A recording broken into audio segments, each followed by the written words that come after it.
Welcome to the Thursday edition of the Not Your Average Investor Show, the JWB Rental Income Property of the Week. Today, we're going over a typical JWB inventory home that is brand new construction. We'll have a 2 or 3 year lease signed and delivered with over 7.2% ROI. And we'll have another 40 plus JWB new construction homes built right in that neighborhood.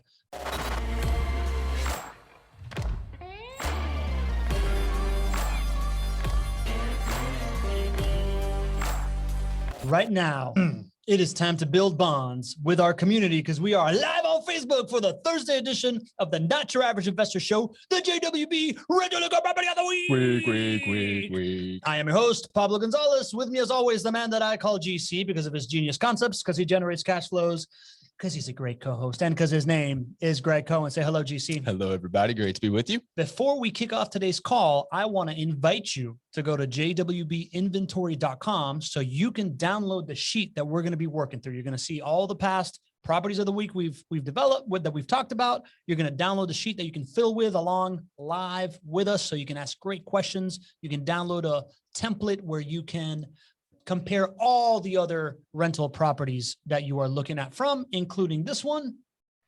And right now, you are in the right place if you are looking to get into rental properties and invest in rental properties.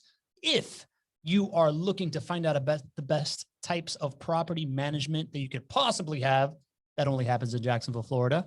And if you're a real estate professional that is looking for an edge in the Jacksonville market and maybe a couple of opportunities for you and your potential clients, you're in the right place right now. The next place to go for the next opportunity after that is chatwithjwb.com. And like we said, GC, today is our favorite, man. It is the community show where we break down a property. You ready for the roll call? Let's do it, brother. All right, roll call. John Hannon, good afternoon. Carl Thompson, good morning. Nadeem Shah, hi, everyone. Hi, back to you. Marilyn Cotterman from Homosassa, Florida. Home of the manatees. Welcome, Marilyn. Jennifer Filson with a Hey JWB family. Good to have you. Leo with his patented good morning because he's on the west coast. Leo, good morning to you, buddy. Peter, good to see you from Jersey with a Z and 2 E's. Did you know that that's how it's spelled these days? That's when you really know you're from Jersey. We got Drew Barnhill in the house from Hotlanta. We got, and then Nadeem, and we got Anthony Dida. He's back. Welcome, Anthony. Good to have you back as well. Who am I missing? This chat is already flying through right here.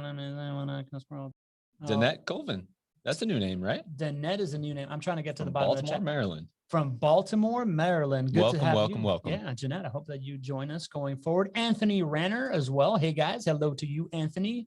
Well, so we got Robert Wiesner from Marietta, Georgia. Robert, let me know if I pronounce your last name correctly. Probably one of those two. It's either. You circled it.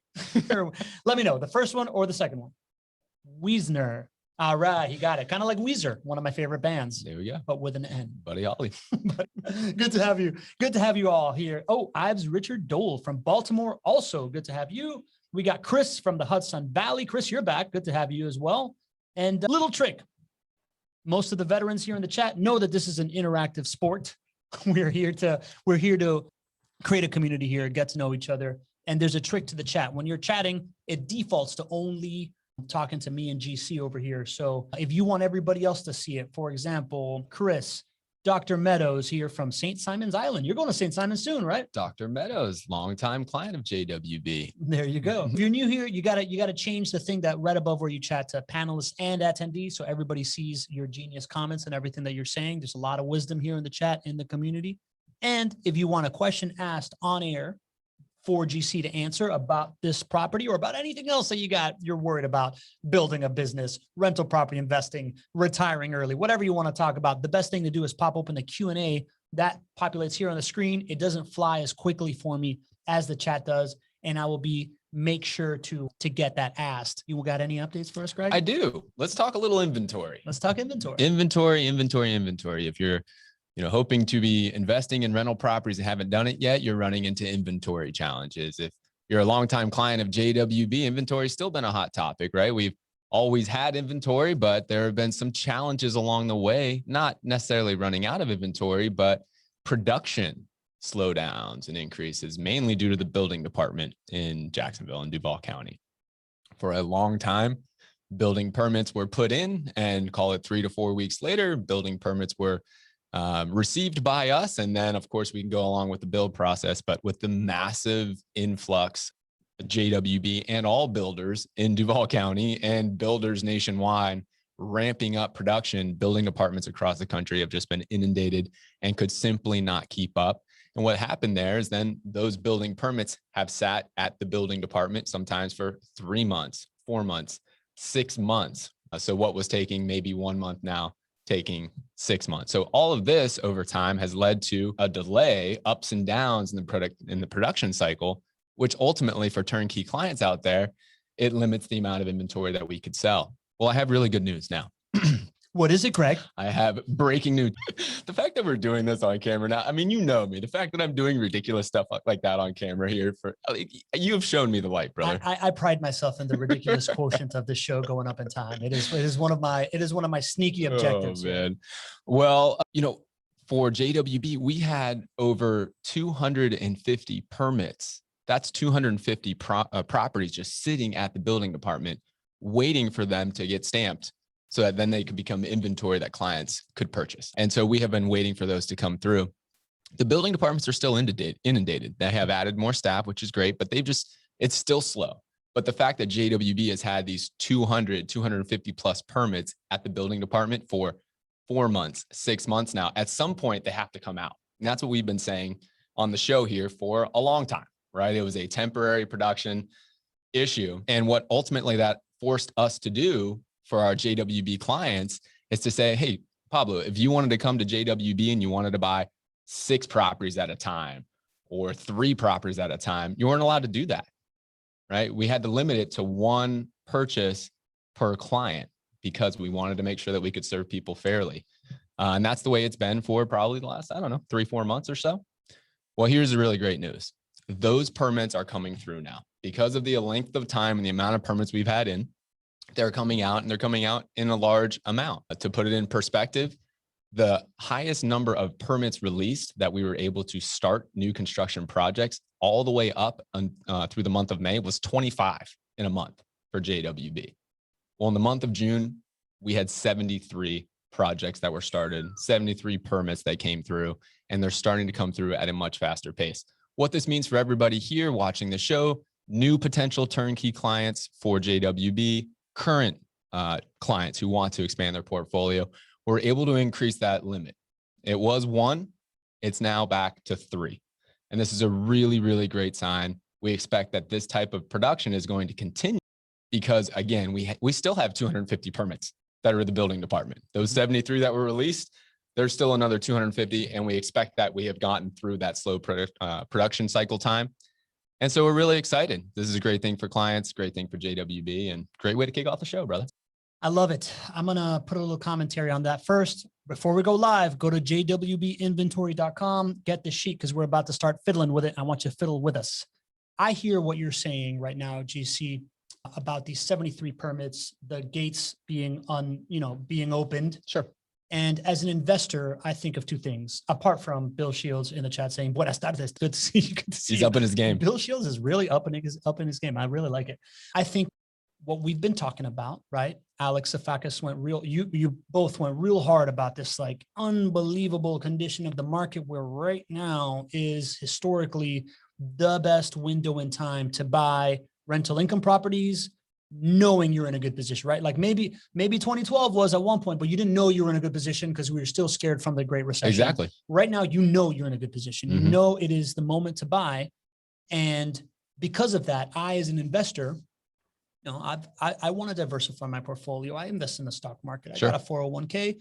I've just hurried up and put a little bit more into rental income properties right now because I know right now is the time to get in. And later on, I'm going to worry some more about the market and diversification. I'm allocating more than I normally would in this moment. And it'll all play out normally. And as that person, if my allocation is that I want to have 5 properties and I'm only able to buy 1, I'm like, oh man, so now I got to wait for the next one, right? So now, now if that's what you're doing, if you are looking to allocate more right now because of the specific condition of the market and it and there's a discount, right? Like there's not a discount, but it's a favorable condition where you're walking in with higher than average home price appreciation that you're going to have for some time because of supply and demand dynamics, historically low interest rates that are only going to be here for a certain amount of time, and you want to allocate more assets right now. That's really, really good news. It is. The market dynamics right now are playing more favorably than any other time that I can speak of. And the biggest reason is the debt. The biggest reason is the interest rates and the loan terms that you're able to keep in place. That's going to create generational wealth for you if you use it wisely over the 30 years that you get to keep these loans in place. So one other component that we're just talking about here is like enjoyment of the experience component, right? You've gone through a loan, right? I have. Yes. It's not the most fun thing. I've had better. I mean, I'm going through a refinance on my own primary residence right now. So I'm right in the boat with all of you who are buying properties right now. I know exactly what it feels like because it ain't fun, right? When you buy 3 properties at one time, that's one loan experience that you get to knock out 3 assets at one time. Yeah. Instead of going one back to back with another one back to, I mean, that's a year of your life that, you're not looking forward to if you want to buy 3 or 4 properties. I mean, just being quite honest. Another thing that's really going to help folks is 1031 exchanges. A 1031 exchange, typically you have a lot of profits that you're hoping to be able to get significant tax savings on. You might be in California or New York and experience significant gains that you need to put to use in a short period of time. Well, now we have strategies by raising from 1 to 3 and a couple of other strategies. The majority of clients that come to us with 1031 exchanges now, we can serve and they can purchase those in the time frame that they need to. With a 1031 exchange, you have a small time frame to be able to do it. So really wonderful thing for clients all the way around. And but the urgency really doesn't change. I wanted to share that with folks, right? The fact that we do not have a waiting list is incredible. But the velocity of properties changing hands is the highest it's ever been. Most of our properties sell within 3 days of going on the market. So a lot of clients will come to us and say, well, can I see the homes that are available? And we're always happy to show the homes that are available. In fact, we're going to review one here, or you can go to JWBinventory.com and you can see properties that have been available. But just keep in mind that those properties are going to change most of the time before you get to the point where you actually want to put one under contract. And the biggest thing to buy into, if you're thinking about investing with JWB, is to buy into the team, buy into the model, right? And think of a property more or less as a widget, because all of our assets are going to be in the same location, the same place. You won't have a waiting list, but the specific property that you are thinking about investing in, if you're listening to this show here and we're going to look at this one on Osteen, or you're going to JWB Inventory, get comfortable with the fact that it may not be that actual asset you purchase. It's going to be one right down the street or in that same exact area, same price points, returns and whatnot. And that's the other message that I wanted to share with everybody. Makes a lot of sense. So it's not just there's 2 good things. Number 1 is less talking to mortgage companies right now that are not, it's the one, it's never fun. It's honestly, it's the one part of the process that you don't control. Yeah. Right? You are completely vertically integrated. You're not able to be a lender also. That's right. We want to keep an arm's length part of the to the transaction. That's part of the deal, right? So again, less interaction with stuff that JWB doesn't always control, which everything with JWB is great. Everything else goes from there, like may or may not be as good. Mm-hmm. And then 2 is the idea that if you want to capitalize on a historical moment, right now is the moment. You can do it. Now you can do it 3 times as much. All right. 3 times the fun.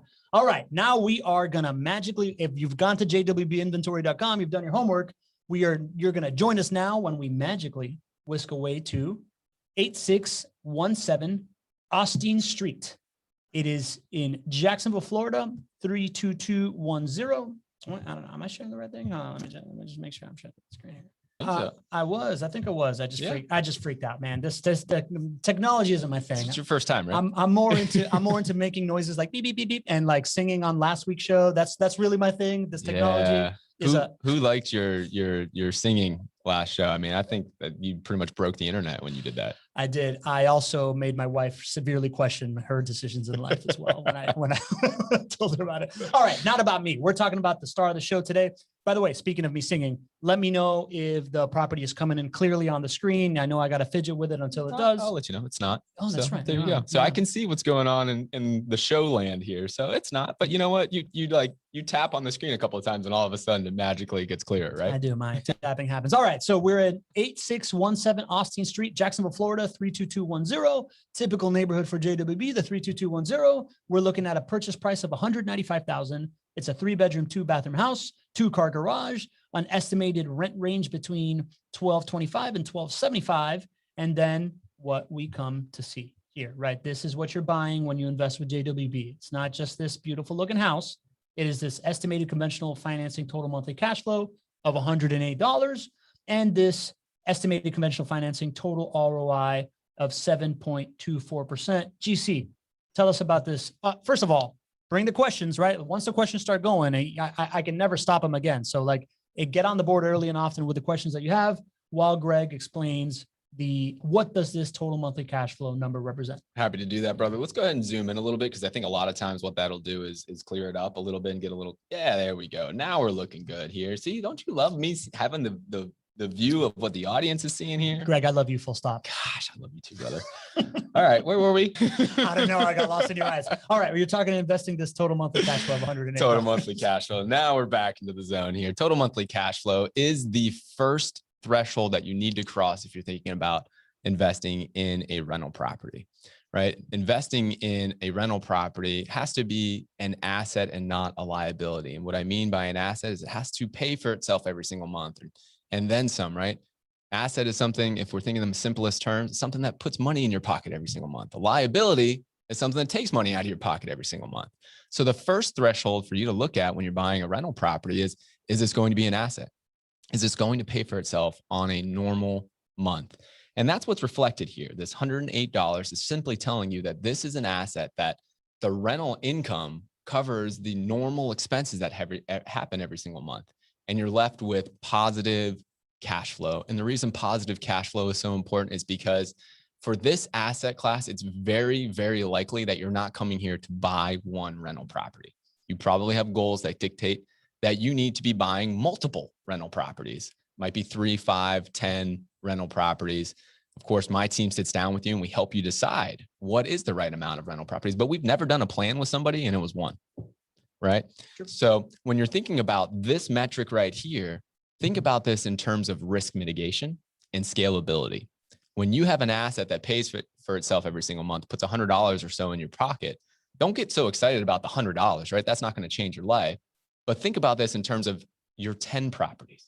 Right? If you were to go negative every single month, which is what the majority of rental property investors across the country do, you're creating a liability for yourself on a monthly basis. And if you have 10 of those properties, you're going to spend thousands of dollars a month just covering all the expenses. And that's not risk mitigation, right? Risk mitigation starts with things paying for themselves on a monthly basis. So risk mitigation, scalability, is the big thing to think about when you are thinking about monthly cash flow. And if we want to be specific about how we actually get there, it's the things that happen on a normal monthly basis. When you're a JWB client, your home is rented. So you've got your gross rental income that's coming in. You take out all the normal expenses that happen every single month, which is your principal payments, your interest payments on your loan, your property taxes, your property insurance costs, and your property management fees. Those things happen every single month. Can't avoid them. And the remainder left over is that positive cash flow, which is estimated at $108 here.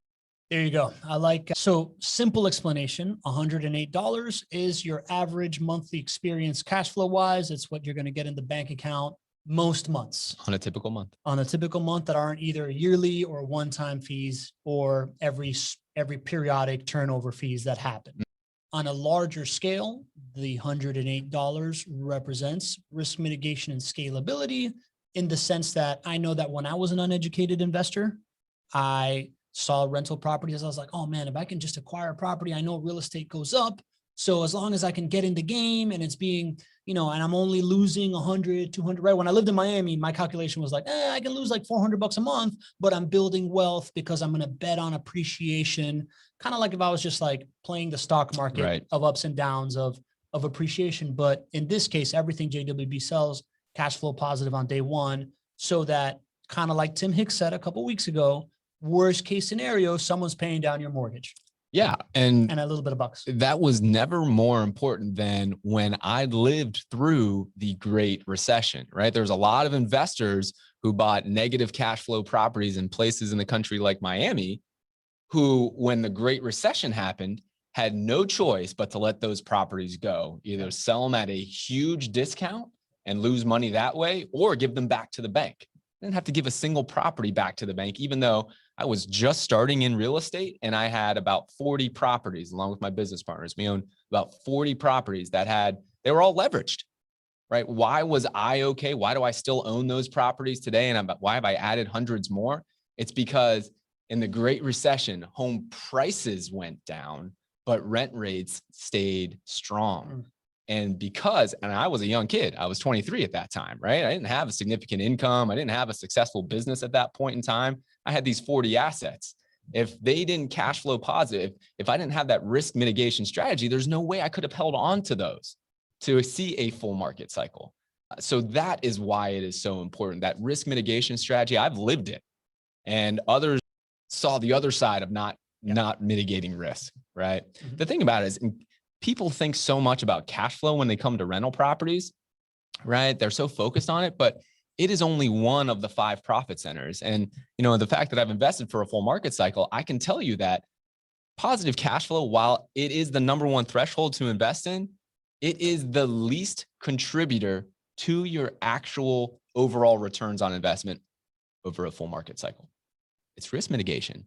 But when you think about it, I think about positive cash flow as, what do I need it to be for it to pay for itself every single month so I can stay in the game long enough with as many of these assets as possible to see the other profit centers, which there's 4 of them.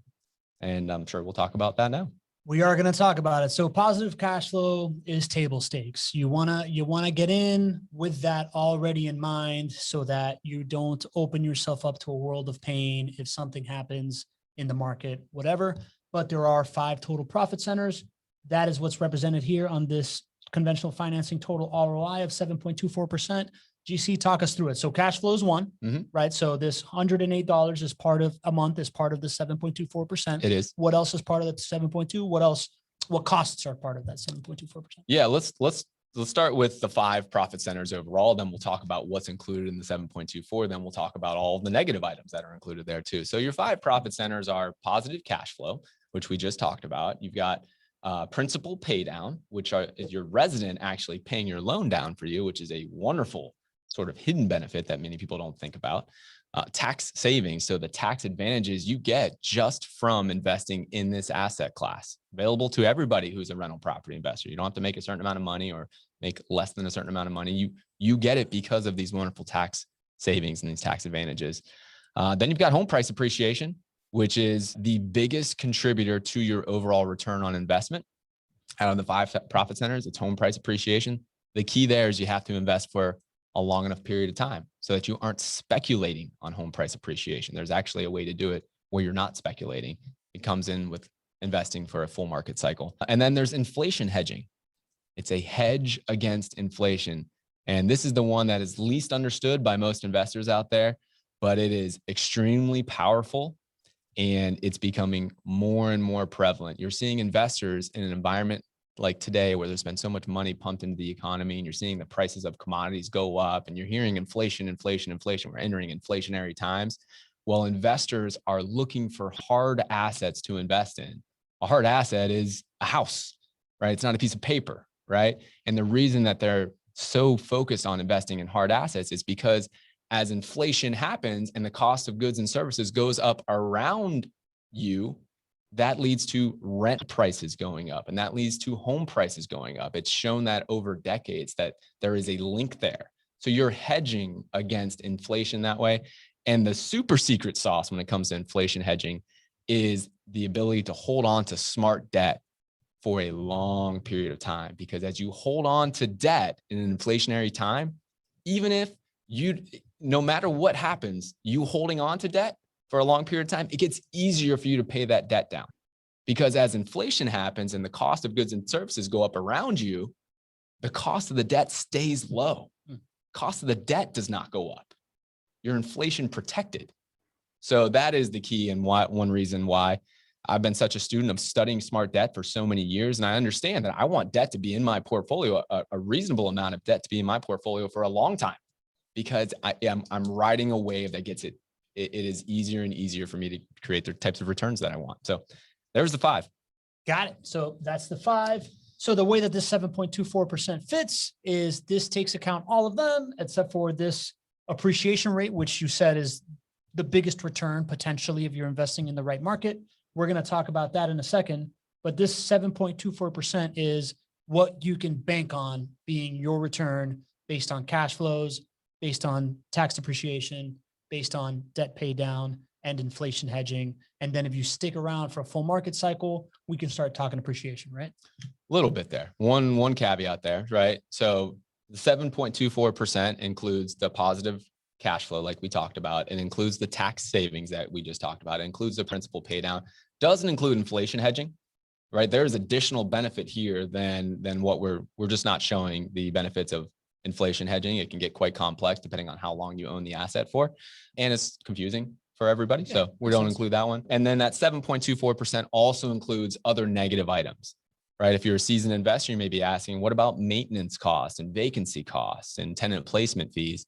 Well, that is included in that 7.24% estimated return on investment. So you want to take advantage and look at all those positive things, which is the tax savings, the principal pay down, the positive cash flow. You also want to be realistic and look at the negative items that are going to happen at some point in time. And we have strong data to support exactly what your maintenance and vacancy costs are going to be over time.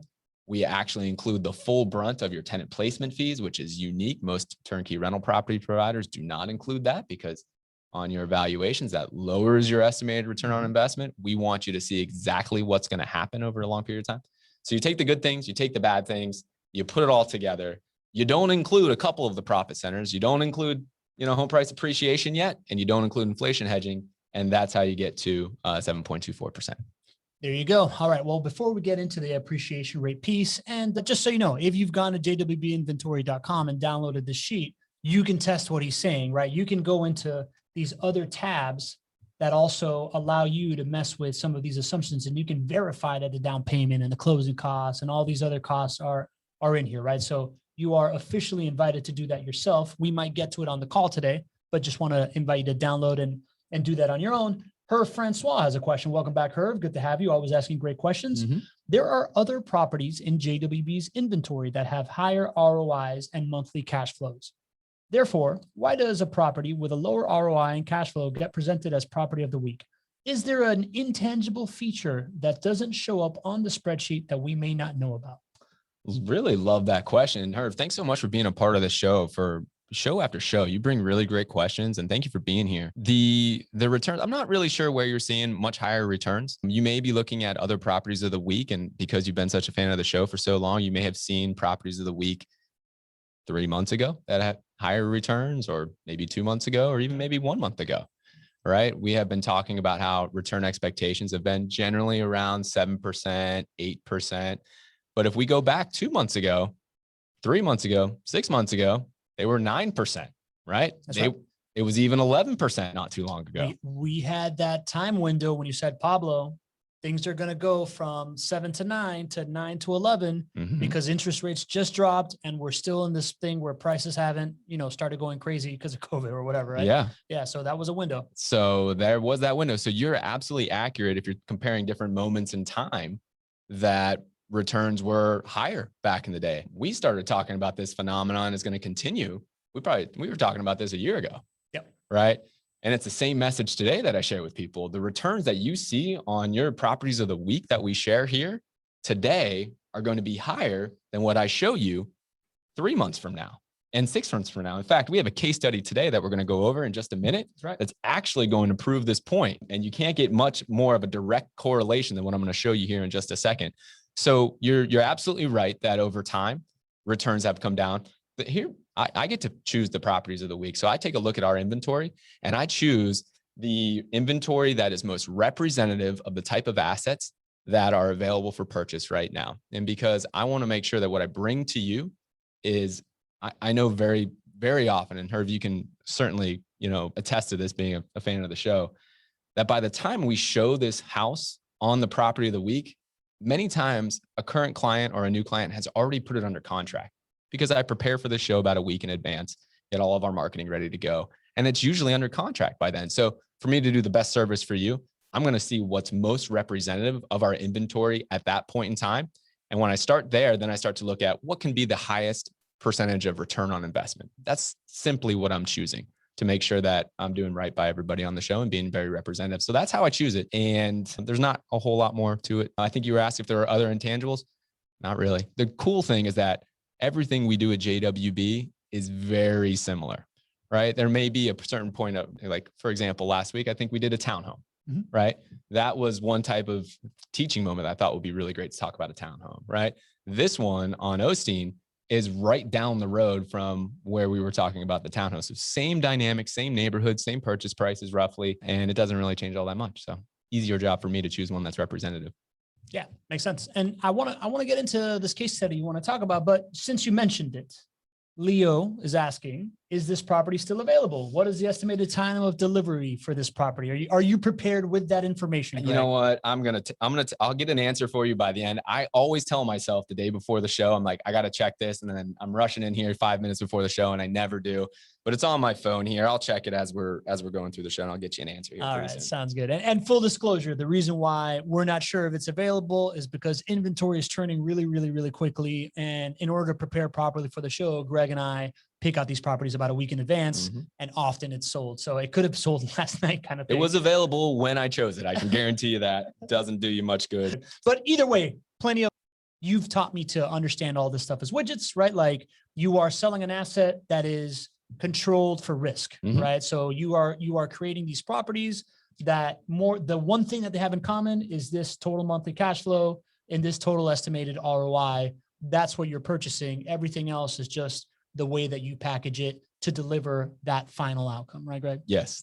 Whether it's available or not, if you're interested in this asset, you should be giving my team a call, because if this one would have been sold, then there would have been many others just like it for you to be able to choose from. The good news is that I just checked. This one's actually available. All right. So available. What do you know? Actually, you know, the reason is because I prepared for this one late. Usually I do it on Fridays. You saw me send the email out on Tuesday afternoon on this one. So there you go. That's right. There you go. There you go. Good news for you. So if you're interested in this one or all the other widgets that you have in your inventory, chat with JWB.com. That's the next step. So Greg, you're telling us about a case study. You were telling me earlier that there's a house, this house is 195,000 and there's a house right down the street on a street called Susie Street, right around the corner from here, that had a lot of similarities. Tell me about that. Actually, it's not on Susie. It's actually on Osteen. I just wrote that incorrectly in the show notes. So so what happened was 8629 Osteen Street is a property that we featured here on the Property of the Week like a month ago. And it's one that has already been put under contract by a client. What we did at that point, if you remember, we did a breakdown of the neighborhood and we showed that neighborhood. Right. And I said, geez, look at these mobile homes. What do you think this neighborhood, why would you invest in a neighborhood like that? And then we showed similarities to that neighborhood to other neighborhoods where we had a significant impact. And we showed how our strategy is to buy infill lots. Infill lots mean that they're already developed. And then you can just go vertical on those lots and build a new construction home.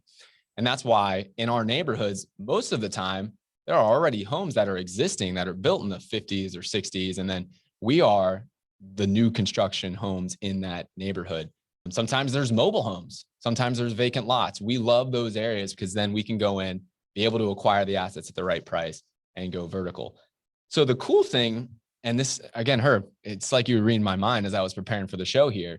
I went back and I looked at the purchase price of 8629 Osteen. And now that this home at 8617 Osteen is coming up, I said, well, let's take a look. Well, what I have been sharing with everybody for a year now, and I'm trying to preach it from the rooftops because the data is showing this, and I think it can really help you build your rental property portfolio effectively, is that I've never been more confident that prices are going to go up in the short run.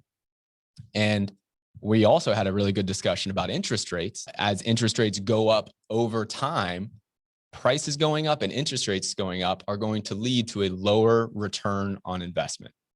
And a lower return on investment and a lower positive cash flow, right? So if I can give you the information ahead of time that you're pricing your return on investment today is probably going to be higher than what it will be a year from now, I think you can use that information to your advantage.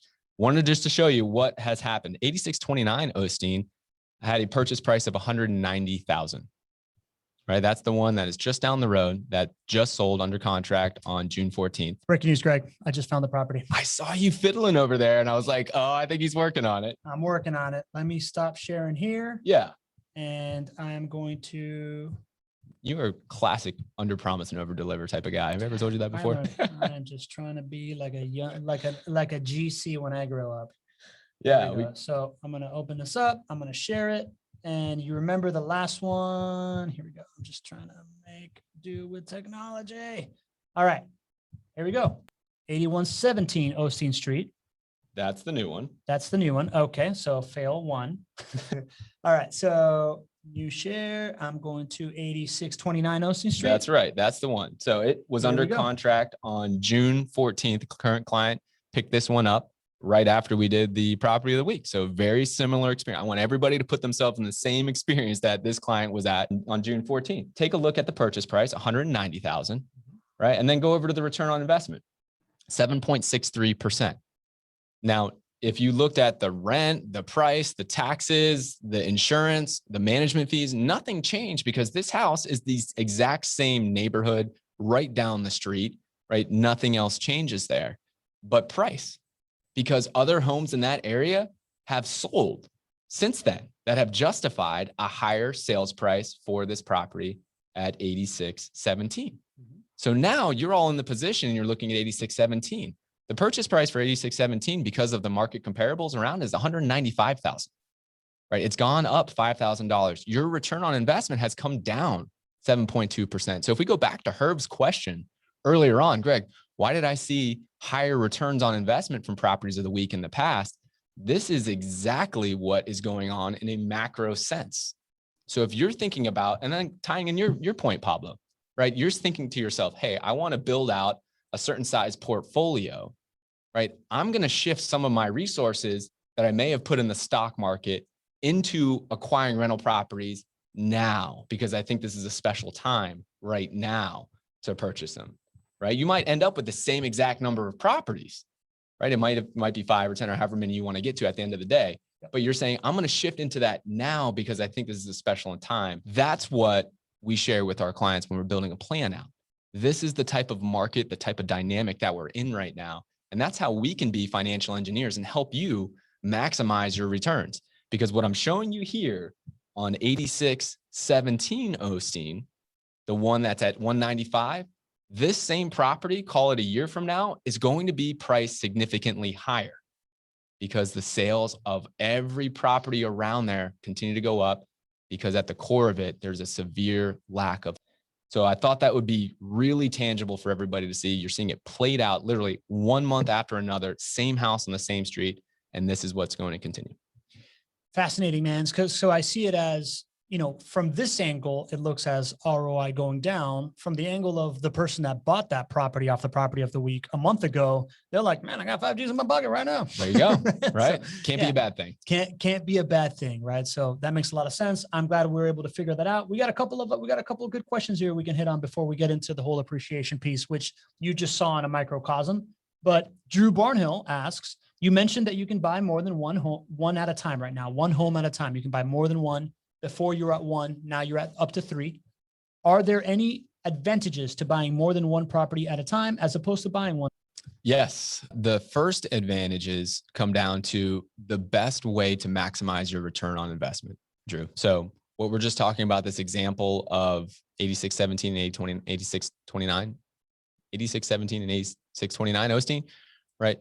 You're able to put your dollars to best use right now because we see home prices going up in the short run and we see interest rates being lower today than what they will be in the future, that you're able to maximize your return on investment by buying now versus buying 2 years from now or 4 years from now or 1 year from now or 6 months from now, right? You're seeing this play out just 1 month down the road, right?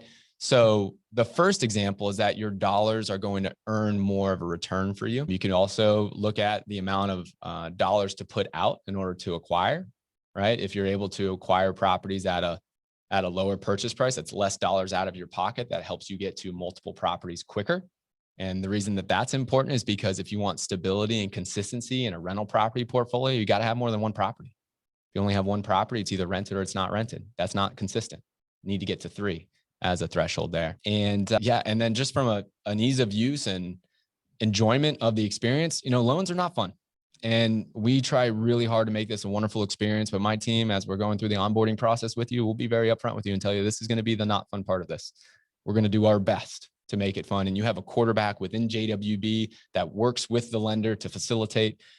But, we can't go into your bank statements and, generate multiple bank statements for you and, all that good stuff. So it's not going to be fun. You can buy 3 at one time and have one of those less than ideal experiences over a period of a couple of months or what, as long as it takes to close the loan, versus having 2 months of that, close one property, then another 2 months of that, close another property, and then another 2 months of that, close another property.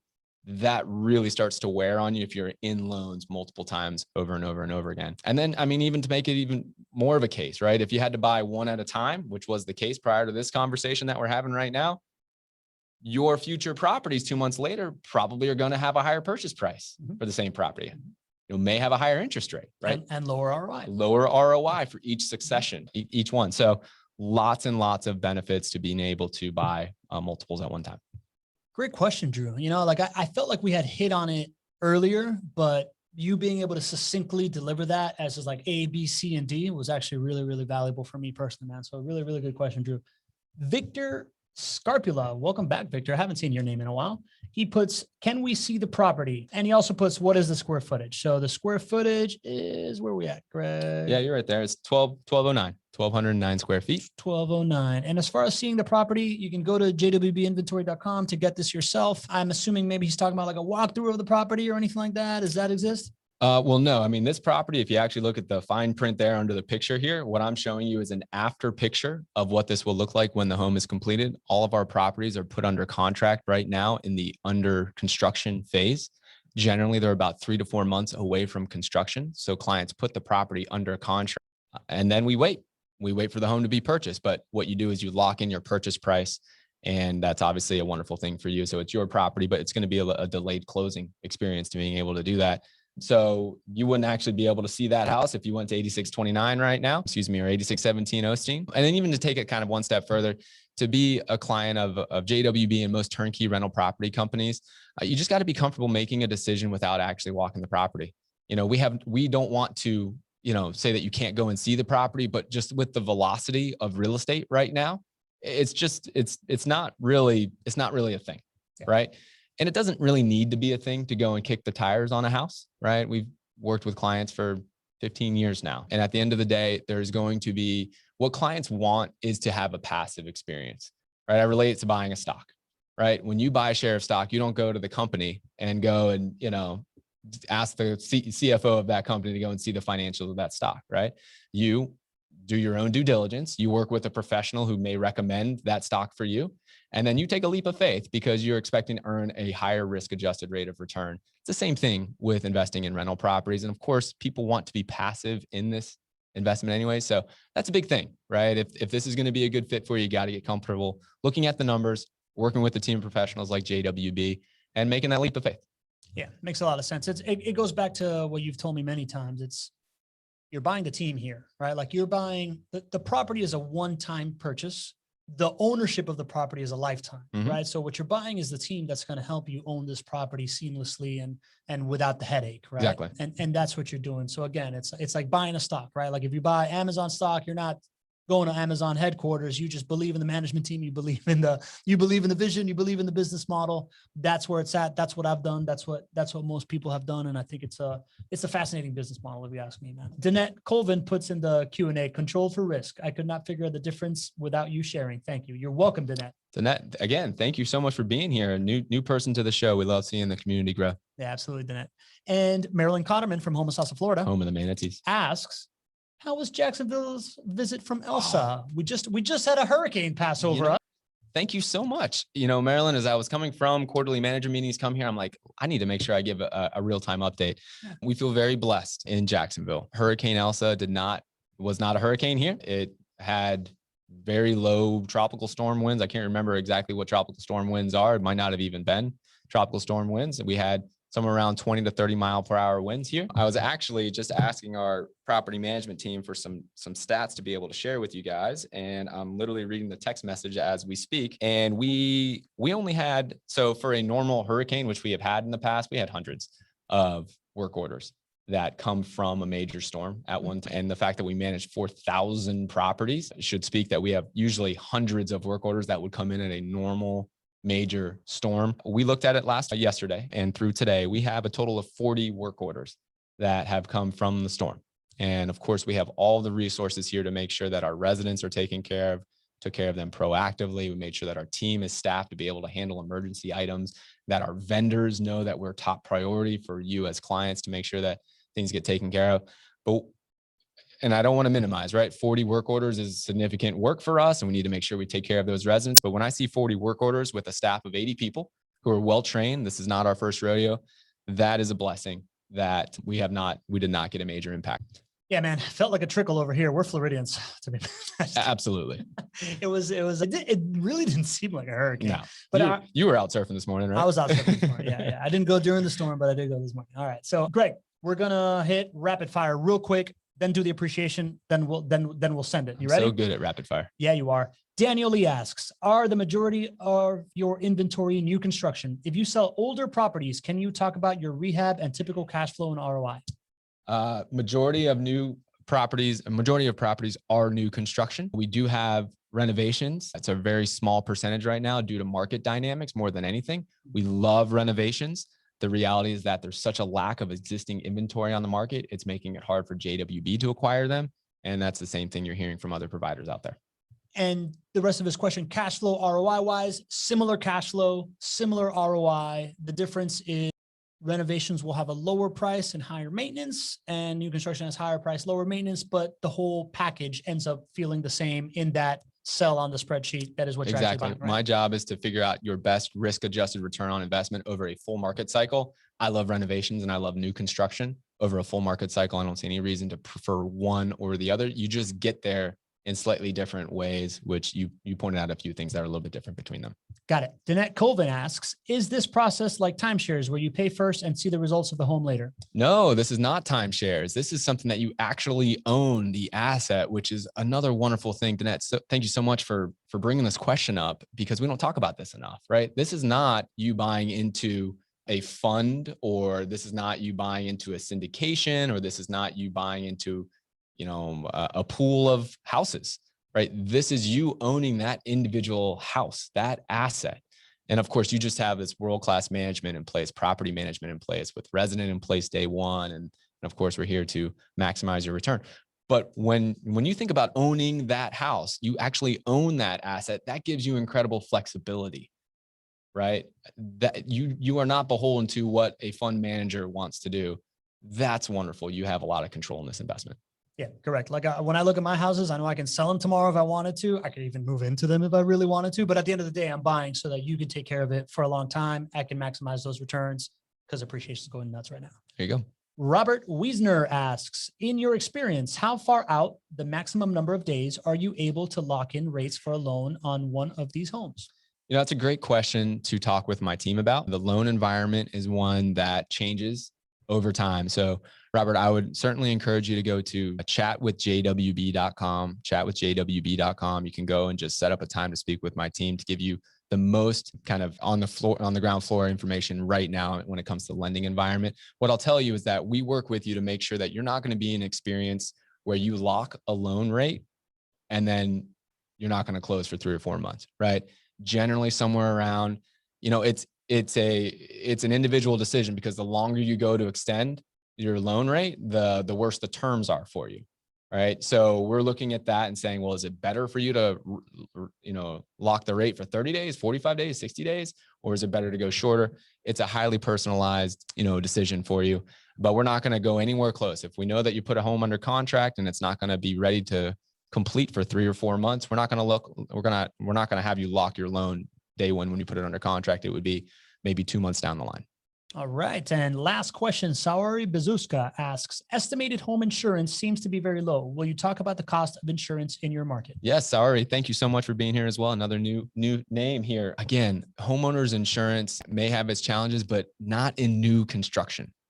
New construction is a great asset. It has been a great asset for a long time, but specifically if you're thinking about insurance, it is out of the ball game when it comes to a lot of the challenges that renovated homes are having for insurances, right? There's a lot going on in the insurance market, but at the end of the day, it's really potentially affecting renovations, not new construction. So we love the fact that this home is new construction. When you have new construction, you have lower insurance costs than you do for renovated homes. And the reason is at the end of the day, that your insurance providers have taken less losses on newer homes because of building codes getting better over time and because they're newer.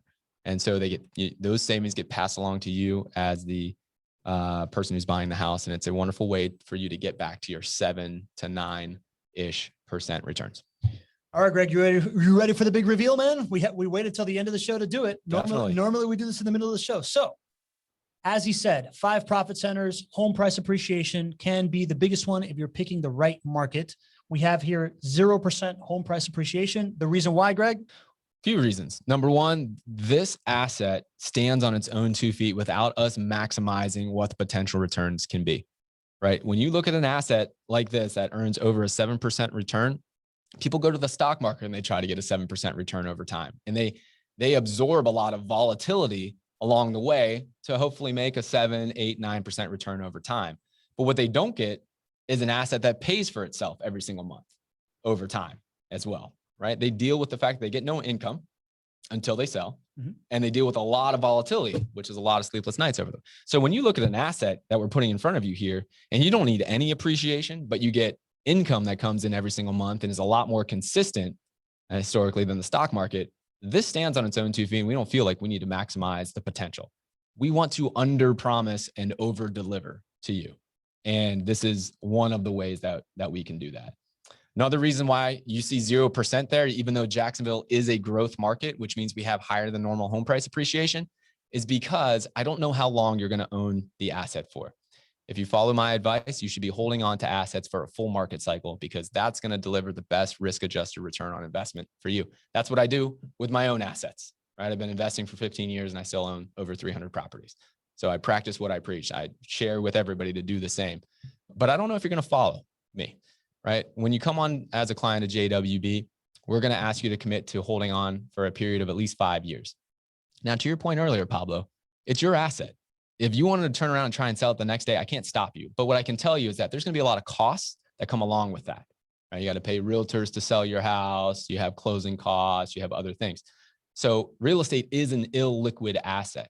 So we share with you that, listen, to give yourself the best chance of maximizing your return on investment, you need to hold on for a full market cycle, because then you can count on home price appreciation. We want you to hold on for at least 5 years, because the thought process is you're going to experience at least enough appreciation to offset the costs of selling your real estate. But if you're only investing for 5 years, I don't think you can count on home price appreciation. So that's why I put it at 0 on the evaluation.